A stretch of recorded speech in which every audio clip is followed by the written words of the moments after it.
더불어민주당 내부에서도 사실은 이제 목소리가 있습니다. 걱정하는 목소리지요. 김영진 의원이 있습니다. 친명 중에 친명, 뭐 원조 친명 이런 소리를 들었던 사람입니다. 철험회 멤버이기도 하지요. 그런데 아무튼 김영진 의원은 철험회 그러니까 친명이면서 또 이재명 대표에게 쓴소리를 사실은 해왔습니다. 그래서 뭐 최근에는 그런 얘기도 하고 있어요. 김영진 의원은 이제 친명이 아니다. 이재명 대표하고 완전히 거리를 뒀다. 뭐 이런 얘기도 하는데 뭐라고 했느냐? 지금 이 이재명 대표의 대선 가도의 걸림돌을 다 치우는 그런 작업을 진행하고 있지 않습니까? 더불어민주당 지도부가. 그래서 어제 최고위원회의 의결 사항으로 이제 뭐 3가지 당원 당규를 이제 고쳐놓은 것 한 4가지쯤 되겠군요. 이제 그런 얘기가 있었고 내일쯤인가요? 모레쯤인가요? 당무위원회를 거쳐서 그걸 이제 최종적으로 결정을 한 다음에 이제 이번 금요일쯤 중앙위원회 거쳐서 의결을 하면은 확정이 돼버리는 겁니다. 당원 당규가 중앙위원회 거치면 확정이 되는 겁니다. 그래서 최고위원회, 당무위원회, 중앙위원회 이제 이렇게 3곳을 거쳐가지고 확정이 된다는데 당원 당규 뭐 그 모든 것들이 이재명한테 조금이라도 꺼리낌이 있는 것들 그런 것들은 다 이제 치우는 겁니다. 가령 당 대표의 임기에 관한 문제, 임기에 제한을 두자, 대권을 노리는 사람은 1년 전에 사퇴하게 하자. 그것도 폭넓은 예외 규정을 두어서 상당한 이유가 있을 때 특별하고도 상당한 이유가 있을 때는 당무위원회를 거쳐서 당대표가 대권 후보가 될 수 있도록 하는 그런 길을 다 터놨습니다. 그게 이제 유인설법이라고 할 수가 있는 거죠. 설법이라는 건 새로 법을 만들어야 되는데 있었던 법을 없애버리는 거니까 유인삭법 삭제한다 할 때 유인삭법이라고 해야 되나요? 유인탈법, 탈법도 아니네요. 아무튼 유인삭법을 하고 있는 겁니다. 이제 그 다음에 또 부정부패에 의해서 검찰에 기소만 되더라도 그 사람은 당직을 정지시키도록 하자에 대한 그 이제 규정이 있었어요.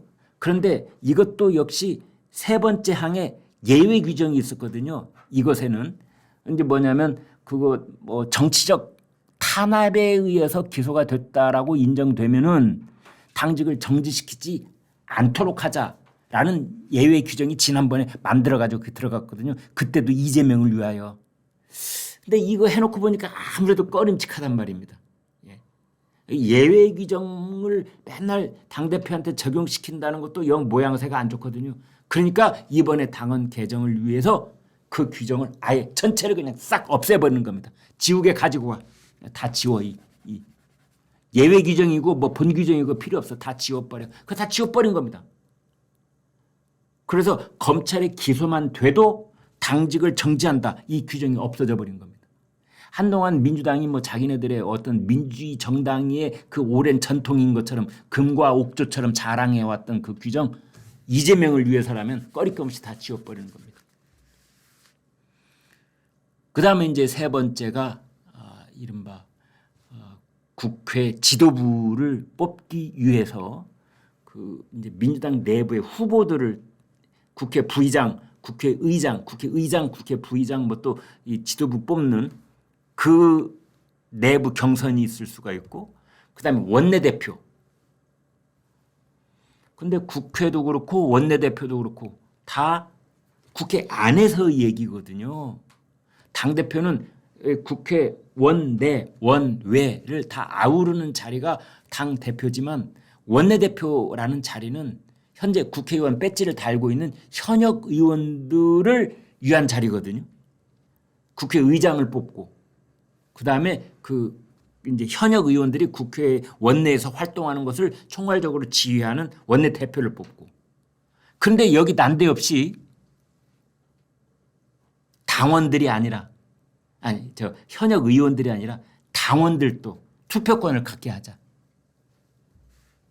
근데 이거 반발 많았는데 결국은 그렇게 하는 걸로 20% 모든 당원이 아니라 권리당원. 6개월 이상 당비를 낸 사람들, 6개월 이상을 당비를 낸 권리당원, 즉 강성 지지자들, 즉 개딸들, 즉 이재명 대표의 명령 한마디면은 일사불란하게 움직일 수 있는 어떤 전차군단. 이건 왜 생겼느냐? 추미애 때문에. 추미애 국회의장 후보한테 이재명 대표의 마음이 가 있고 이심이 명심이 거기 가 있고 그래서 뭐 따놓은 당선처럼 그렇게 알고 있었는데 우원식 후보가 예상을 뒤엎고 국회의장 후보로 그때 선출이 됐잖아요. 그리고 이제 여기에 실망한 그 강선 당원들이 2만 명이 탈당을 했지 않습니까? 이거 안 되겠다. 그 사람들을 달래기 위한 방편으로 이제 당을 개정을 한 겁니다. 이제 이런 것에 대해서 그 친명계 중에 친명계라고 하는 김영진 의원이 뭐라고 했느냐. 이러다가는 민주당이 망한다. 이재명도 멍든다. 왜 참여의 밭에서 신발끈을 매느냐. 최고위원회가 의결을 했다고는 하지만 4선, 5선 이런 중진 다수 의원들의 문제 제기를 받아들이지 않은 것이다. 당원권을 강화한다는 거. 좋다. 당원권을 강화하는 것 나름대로 다른 방책이 있을 것인데 원내대표와 의장 후보를 선출하는 것은 전혀 다른 문제인 것이다. 원내대표와 의장 후보를 뽑는 것으로서의 그 당원권 강화를 한다는 건 앞뒤가 안 맞는 말이다. 대표 사퇴, 그러니까 당대표 임기 제한을 없애는 것에 그 예외 규정을 두는 것. 왜 굳이 갈등을 키우냐. 그 이재명 대표를 방탄하기 위하라는 건 삼척동자도 다 아는 것 아니냐. 굳이 만약 정 그렇게 하고 싶다면 이재명 대표 말고 그 다음 대표부터 적용을 하라. 가령 당 대표가 있는데 임기가 거의 끝나가거나 또는 대선에 출마하기 위한 그런 어떤 정치인이 있다고 할 경우에 그 사람의 당 대표로서의 임기를 연장시켜줄 특별하고도 상당한 이유가 있을 경우에 연장할 수 있다. 라고 정하고 싶다면 이재명 말고 그 다음 당대표부터 그걸 적용하라. 라고 김영진 의원이 얘기하고 있는 겁니다. 더불어민주당에서는 이제 아까 제가 초입에 그 이재명 대표를 또는 이재명 대표가 관련돼 있는 사건의 검사 판사를 탄핵을 하는 얘기 또는 그 판사의 이름을 실명으로 판대기 기자들 중에서 그 기자라는 말하고 쓰레기라는 말을 더해가지고 기레기 했던 것처럼 판사와 쓰레기라는 말을 더해가지고 판대기라는 말을 이제 민주당 강성 지지자들이 만들어서 그 이화영 전 부지사에게 9년 6개월을 내린 그 판사를 지금 집중 공격을 하고 있고 뭐 탄핵 얘기하고 있는데 박찬대 원내대표가 심지어 이런 경우에 심판을 선출해야 된다 그런 얘기까지 했더라고요. 여기서 심판이 누굽니까? 판사죠. 판사를 선출한다? 판사를 선거로 뽑자는 겁니다. 판사를 선거로. 그러면 판사를 어떻게 선거로 뽑지? 우리나라에서 판사 중에 최고 어른이 누굽니까? 대법원장이지요. 그 다음에 판사가 가장 꼭대기까지 올라가면 대법관이 되는 거죠. 그러면 대법원장과 대법관을 선거로 뽑자는 얘기인가? 판사, 대법관, 대법원장 지금은 헌법에 다 규정이 되어 있습니다. 국회의 동의를 얻어 대통령이 임명하도록 그렇게 되어 있죠. 그러면 헌법 고쳐야 되는 겁니다. 민주당의 박찬대 원내대표 말대로 심판을 선출하기 위해서는 헌법을 고쳐야 되는 거예요. 그래서 요즘 민주당 사람들 보면은 아무 말 대잔치라는 생각이 떠오르는데요. 아무 말이나 다 합니다. 대개 정치권에서 금기어처럼 생각했던 단어들이 몇 개가 있어요. 탄핵, 특검, 개헌 이런 세 가지 단어. 아주 민감한 단어거든요. 그런데 요즘 더불어민주당 보면은 그냥 정말 짐승 기름을 꼭 집어넣고 싶은데 저도 그냥 점잖게 가겠습니다. 한번 할까요? 그냥 정말 개나 소나 그냥 입만 열면 다 탄핵 특검 개헌이에요. 탄핵 특검 개헌. 아무 말 대잔치가 되는 겁니다. 드디어 이제 판사도 선출해야 됩니다. 이거 개헌을 전제로 하지 않으면 할 수 없는 얘기거든요. 그래서 개헌을 어떻게 해야 돼? 가장 핵심 중에 한 핵심은 이제 대통령제, 대통령을 선출하는 방식, 대통령 임기, 단임제냐 중임제냐 뭐 이런 얘기 당연히 그게 해야 되죠. 우리 국민들은 여론조사를 해보면 4년 중임제를 굉장히 좋아들 하십니다. 미국처럼 4년 중임제로. 또 대통령 선거와 국회의원 선거를 맞추자.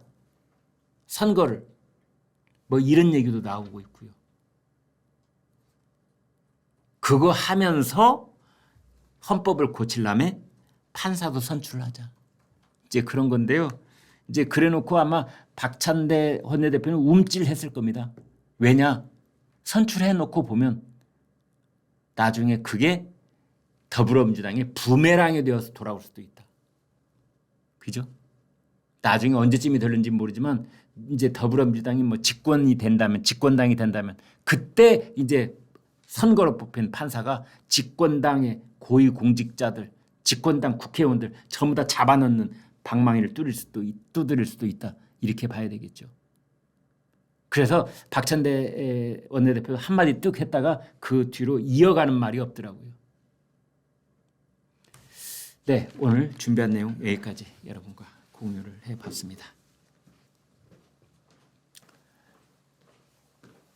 네, 제일 행복하고 즐거운 시간 여러분 댓글 소개해드린 시간입니다. 보겠습니다. 국회가 말이지 오합지졸 대잔치야. 나라가 너덜너덜하구나. 커피크램 님이 이런 말을 주셨습니다. 정말 오합지졸 이 말 들어도 쌉니다. 싸. 문책이 두꺼울까 이재명 얼굴이 두꺼울까. 문재인 전 대통령이 최근에 책을 냈죠. 그 말 많고 탈 많은 회고록 냈는데 뭐가 더 두꺼울까 이런 패러디 글을 주셨습니다. 그 다음에 김영진 쓴소리 했다고요? 아니에요. 쇼하는 거예요. 쓴소리 쇼예요. 서로 짜고 치는 곳도 손시영 님이 그런 지적을 주셨습니다. 이어서 보겠습니다. 국민의힘 전원 의원직 사퇴하면 어찌 되는지 궁금. Someone passing by 님. 그러게요. 어떻게 될까요? 어떻게 될까 하기 전에 국민의힘 국회의원들이 그런 강단이 있을까요? 어떻게 딴 국민의힘 국회의원 배지인데 그거 내놓으려고 할까요? 세비 깎는 것도 안 되는데. 글쎄요. 그러나 국회 일정을 이렇게 전면적으로 보이콧하다 보면 뭐 이런 얘기 나올 수도 있겠다 싶기도 하고. 네. 아무튼 그 점까지 저희 시청자가 짚어주셨습니다. 장외투쟁 백날 해도 해결 방법이 없으니 문제야. 나라사랑님. 그렇습니다. 로텐도 홀에서 피켓 시위 해본들 국회의장 방 앞에서 피켓 시위 해본들 국민의힘은 그게 이제 한계일 뿐이고 더불어민주당에서는 눈 하나 깜짝 안 하는데 해결 방법이 없으니 그것이 문제이다. 그 다음 싸울 수 있는 보수, 투사, 인재 다 날려버리고 친윤, 친한 그 놀이를 한 결과 아니냐라고 이정옥 님이 질타를 해 주셨습니다. 참 기가 막힌 말씀을 주셨습니다.